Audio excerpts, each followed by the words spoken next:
அஸ்ஸலாமு அலைக்கும் வரஹ்மத்துல்லாஹி வபரகாத்துஹு.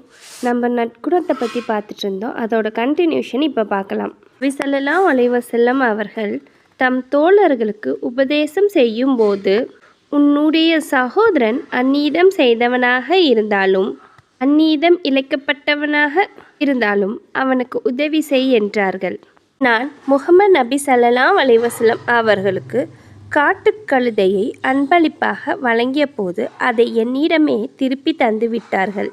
அப்போது என் முகத்தில் கவலையின் அறிகுறியை பார்த்து என்னை அழைத்து, இது சாப்பிட தடுக்கப்பட்டதாலேயே நாம் உம்மிடம் திருப்பி தந்தோம் என்று கூறினார்கள் என்று காபு இப்னு ரலியல்லாஹு அன்ஹு அவர்கள் அறிவித்தார்கள். மனிதர்களின் உள்ளத்தில் எவ்வளவு அழகாக புரிந்து அவர்களின் மனக்கவலையை போக்கினார்கள் என்று பாருங்கள். ஒரு முறை ஹுமாமா என்பவர் போர்க்கைதியாக பிடிக்கப்பட்ட பள்ளிவாசலில் துணியால் கட்டப்பட்ட அவரை 3 நாள் முஹம்மது நபி ஸல்லல்லாஹு அலைஹி வஸல்லம் அவர்கள் விசாரணை செய்த பிறகு அவரை விடுதலை செய்தனர். 3 நாட்கள் முஹம்மது நபி ஸல்லல்லாஹு அலைஹி வஸல்லம் அவர்களின் விசாரணை, அவர்களின் உபசரிப்பு ஹுமாமாவை எப்படி மாற்றிவிட்டது என்பதை அவரின் வாக்குமூலத்திலேயே பாருங்கள். விடுதலை செய்யப்பட்டவர் நேராக பள்ளிவாசல் பக்கத்திலுள்ள ஒரு குட்டையில் குளித்துவிட்டு வந்து கூறினார், வணக்கத்திற்குரியவன் அல்லாஹ்வை தவிர வேறு யாரும் இல்லை என்று நான் உறுதியாக நம்புகிறேன். முஹம்மது நபி ஸல்லல்லாஹு அலைஹி வஸல்லம் அவர்கள் அல்லாஹ்வின் தூதர் என்று உறுதியாக நம்புகிறேன் என்றார்.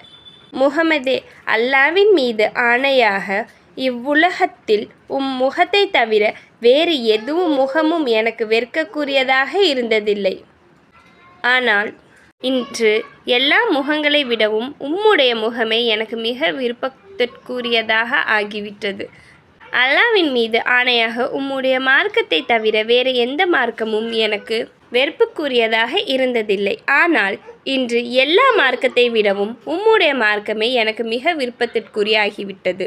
அல்லாஹ்வின் மீது ஆணையாக உம்முடைய ஊரை தவிர வேறு எந்த ஊரும் எனக்கு விருப்பத்திற்குரியதாக இருந்ததில்லை.